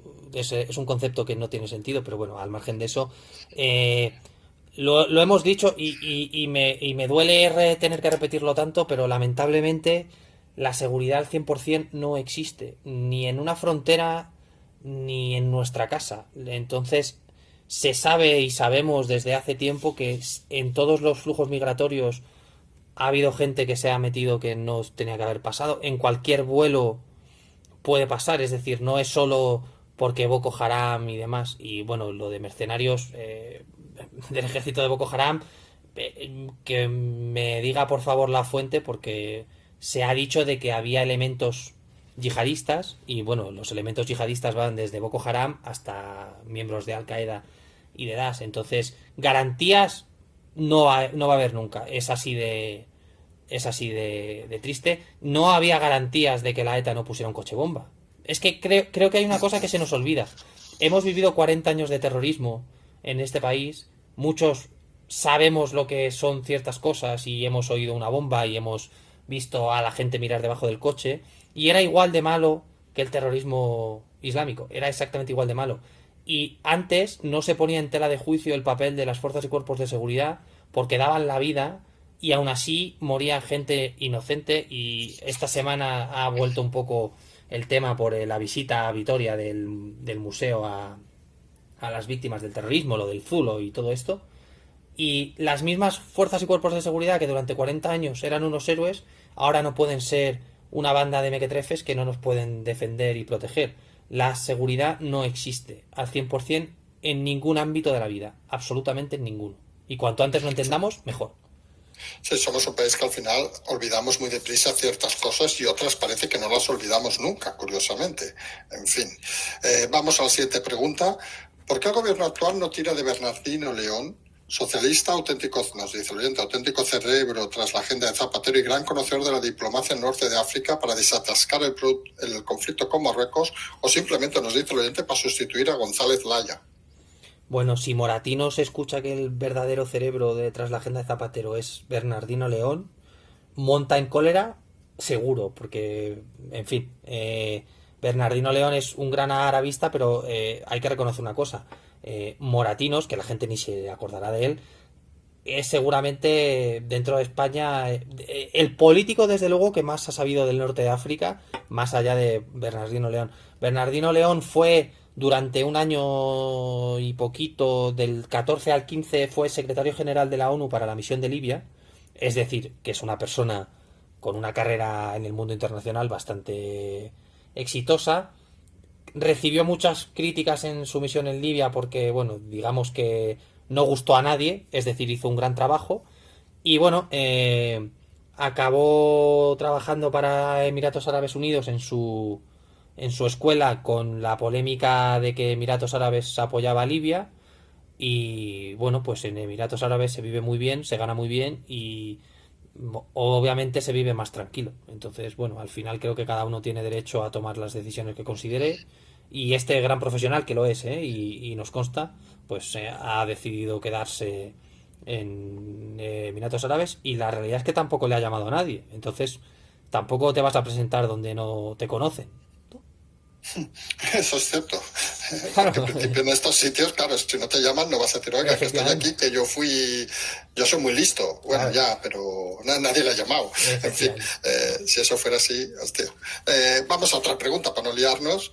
Una ley municipal nos dice, está por encima de la Constitución y nos pone dos ejemplos el oyente. Si vivo fuera de Barcelona y mi coche está matriculado en el año 89, 1900, y no quiero comprar una nube, ¿puede impedir mi derecho a circular libremente por una parte del territorio español? Recordemos que los coches antiguos no pueden entrar en la ciudad de Barcelona.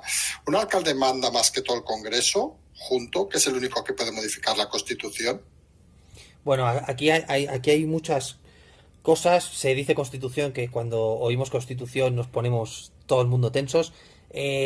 Aquí pasa una cosa, al final el alcalde, efectivamente, por la pirámide de Kelsen, no tiene obviamente una orden de rango municipal, es un papel sin más importancia, pero el problema es que se refiere a una disposición, a una directiva de la Unión Europea, que hace referencia a que la Unión Europea estipula que hay que eliminar CO2 de la atmósfera y se plantean una serie de situaciones en las que habilita al legislador a prohibir cierto tipo de coches de ciertos años. Entonces, por responder concienzudamente a la pregunta, lo que pasa aquí es que el alcalde utiliza una directiva de nivel europeo, de rango europeo, que es de más rango que la Constitución española, y prohíbe que puedas acceder a tu ciudad con un coche del 89.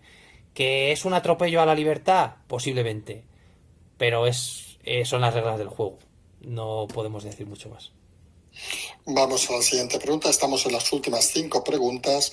Nos dice el oyente, ¿cree que algún partido firmaría lo siguiente? Y nos pone, cárcel para los condenados mientras no devuelvan lo robado. ¿Seguirían robando si saben que no lo podrán disfrutar? ¿Devolvería Junqueras lo robado? Chávez, Griñán los seres, Rato. Y nos pone 2 condiciones más. Imputación de oficio a cargos 2 escalafones superiores a los políticos condenados por no contra sus subordinados. ¿Se acabaría con eso, con la corrupción? Bueno, empiezo por el final porque es más fácil.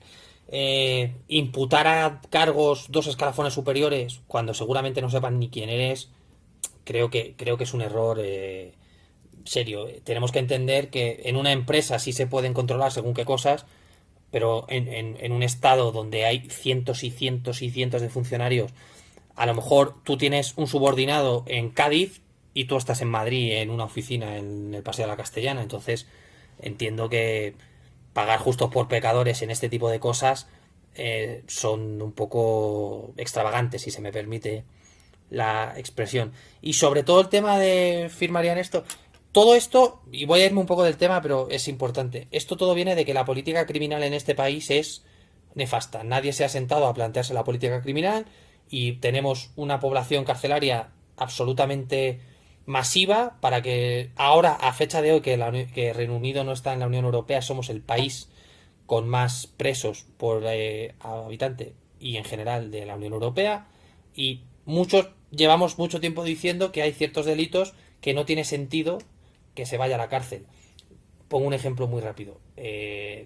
Un alcalde que roba 300.000 euros, si no devuelve el dinero, tiene primero que ser inhabilitado de por vida, no 20, 25 años. Y segundo, pagar una pena de cárcel por corrupción o por apropiación indebida y demás. Pero yo me pregunto, ¿qué sentido tiene? Voy a poner el ejemplo de Bárcenas porque por cifras creo que la gente se puede hacer más a la idea.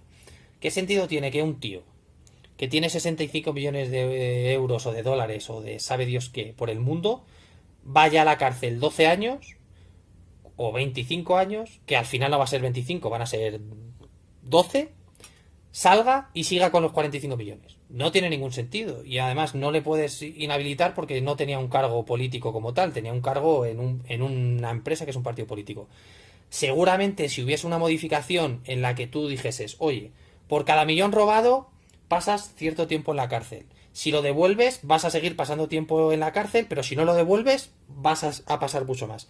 La gente se plantearía, pero es que robar sale gratis.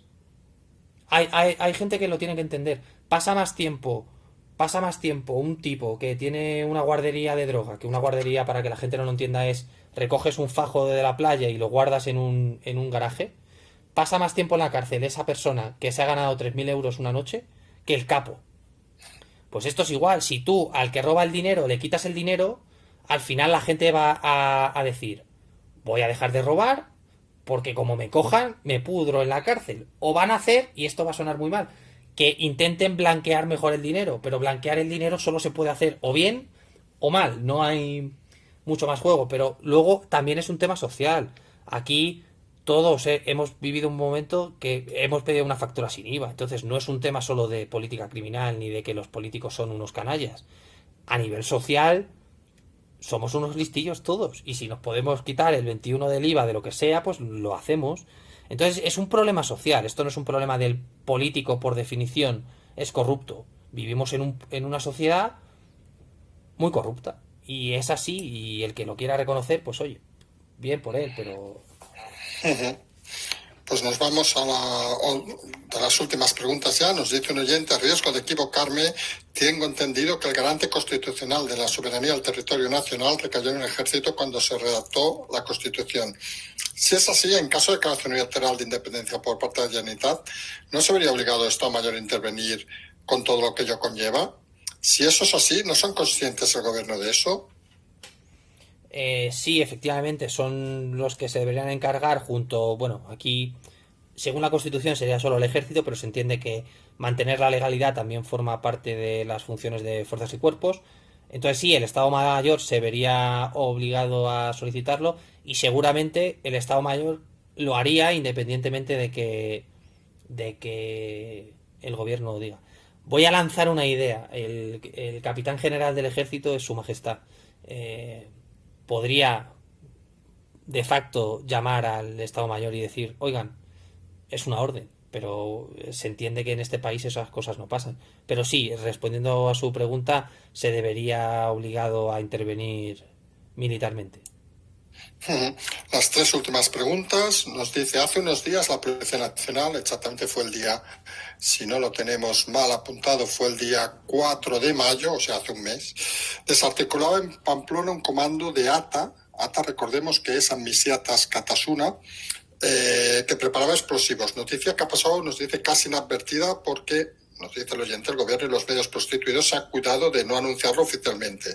Nos pregunta el oyente, hay que empezar a hablar de una nueva ETA. ¿Qué podemos decir a todo esto? Bueno, hay quien empieza a hablar de una nueva ETA y hay quien lleva hablando de una nueva Tierra Llure hace 4 o 5 años, cuando estaba todo el tema del procés muy tensionado.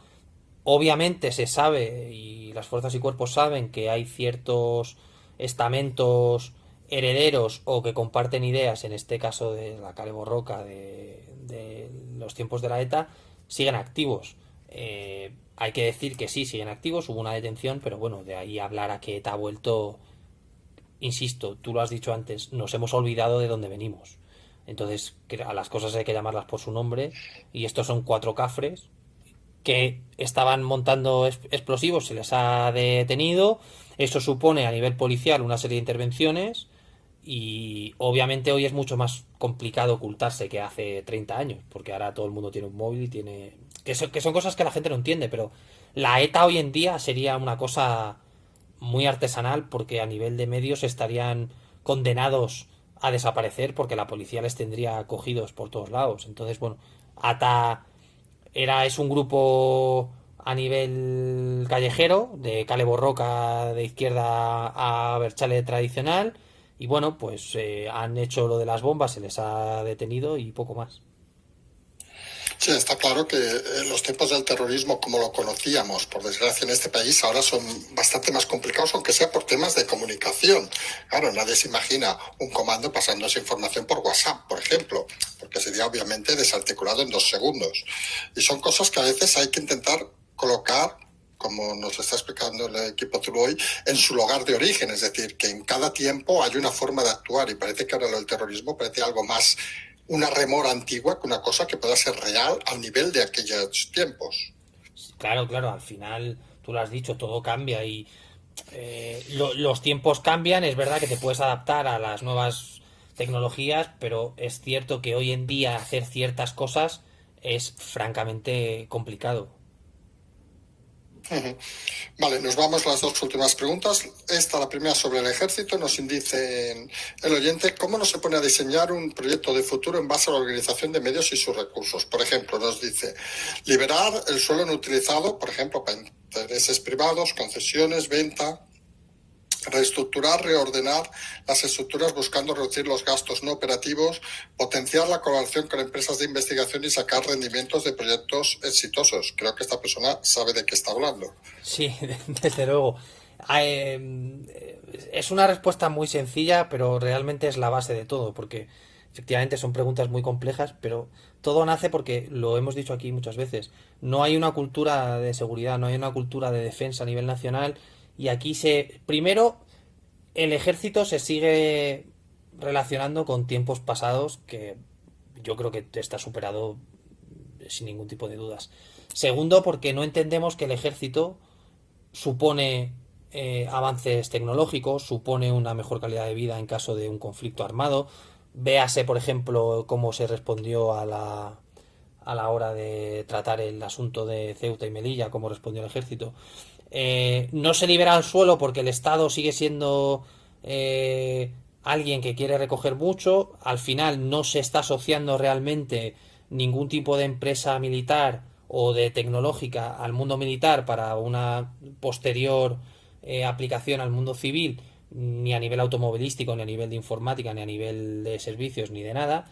Hay 3, 4 empresas que trabajan con el ejército, aparte de Navantia, pues estoy pensando en Intra, en Técnicas Reunidas y poco más.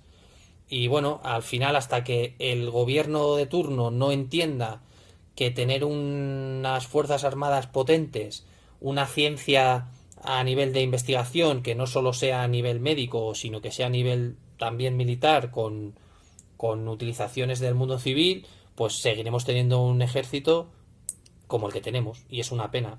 También podríamos hablar de a nivel social cómo está el ejército, con la tropa y marinería que a los 45 años se le jubila, que esa promil no funciona muy bien, pues todo este tipo de cosas que hacen falta tocar y que nadie en el ejército parece tener, pues eso, las ganas de hacerlo, pero ya te digo, es un tema social también, que no hay ganas de entender que el ejército es parte importante. Sí, una pregunta ahora que has dicho esto, y es así, ya nos falta una pregunta, cual estamos casi finalizando. Un militar cuando llega a los 45, no sé si la palabra correcta es lo expulsan, ¿eh? Excepto, supongo, si es un oficial, porque si es un oficial sigue teniendo...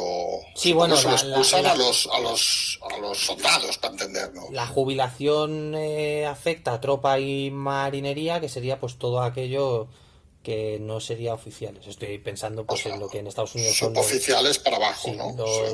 los NCOs en el ranking de la OTAN. Y es una pena porque, claro, al final hay mucha tecnificación y además siempre pongo el mismo ejemplo porque es una tontería pero se entiende muy fácil.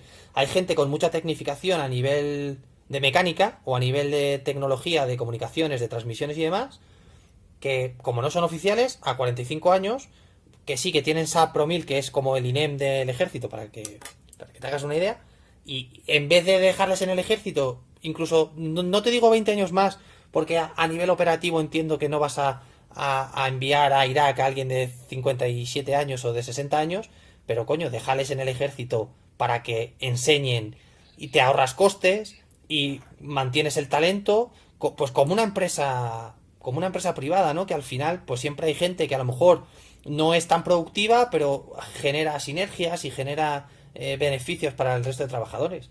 Y el tiempo ha cambiado y hay que entender el ejército como ese tipo de cosas. Entonces, yo creo que es una pena que a chavales y digo chavales porque lo son, de 45 años de tropa, pues se le diga, oye, a la calle y te las buscas. Porque claro, es un Porque problema. cobran como un paro, ahora es curiosidad, ¿te cobran como un paro o cómo funciona? ¿O te dicen fuera y No, te bueno, pagan la indemnización o claro, cómo va? no, por contrato tú sabes que con 45 años te jubilan, claro, se te queda pensión porque has estado cotizando pues los años que hayas estado Vale. en la fuerza. Y es verdad que hay ofertas de trabajo por el portal y demás, pero no... realmente es un problema, ¿eh? En todo el mundo ese paso de vida de veterano o de veterano de guerra civil siempre ha supuesto, por algún motivo, es algo que los estados no han sabido eh, encontrar una solución, ¿no? Y a lo mejor, ya te digo, pasaba por tomar el ejército como algo moderno y dejar a alguien, porque tú imagínate si tienes a un tipo que lleva arreglando un tanque 25 años, pues en vez de gastarte un año en formar a gente que sepa, ponle a él de profesor y que lo enseñe, en vez de dar a un sargento primera que a lo mejor lleva arreglando el mismo tanque 5 años. Entonces es una pena, pero es eso, es el pensamiento retrógrado de ciertos estamentos militares, que es una pena. Son temas de esos que a veces desconocemos. Vamos a la última pregunta. También habla un poco del ejército. En este caso nos dice: cada vez que hay un gobierno socialista en el poder, observo un ataque o menosprecio de cuerpos singulares como puede ser la Legión. Nos cita: ¿vuelven a plantear su disolución? Nos pregunta: ¿por qué me da la impresión de que este cuerpo tiene tantos enemigos en la izquierda política como en el interior del ejército? Y bueno, como en el interior del ejército, la verdad que me sorprende esa afirmación, porque si hay una unidad que está respetada dentro de todo el ejército, es la bandera de la Legión. Pero bueno, en fin, la disolución no se la plantean, y hay que entender que la izquierda suele ser pacifista y que al final la Legión no deja de ser la punta de lanza de nuestras Fuerzas Armadas en territorio enemigo.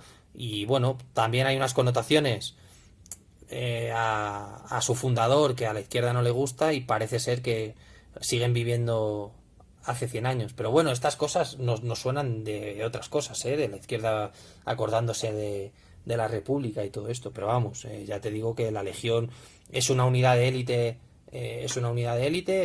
Además de las mejores del mundo, ya hemos contado aquí alguna vez la historia del librito de la Legión que pasaron a los marines de Estados Unidos y todo este tipo de cosas.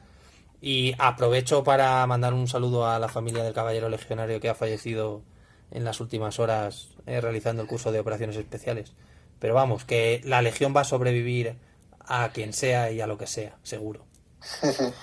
Pues hemos acabado con las preguntas. Hacemos un par de cositas rápidas porque ya es muy tarde. Aunque algunos empiecen a ver el sol o ya vean el sol, otros solo vemos oscuridad ahora mismo. ¿Cómo se enfrenta esta nueva semana? ¿Qué vamos a ver? ¿Vamos a ver alguna novedad? Contando la importancia, creemos, del domingo, de la manifestación, en principio contra los indultos, que como dices y como también compartimos, va a ser contra el gobierno realmente. ¿Puede haber novedades interesantes esta semana?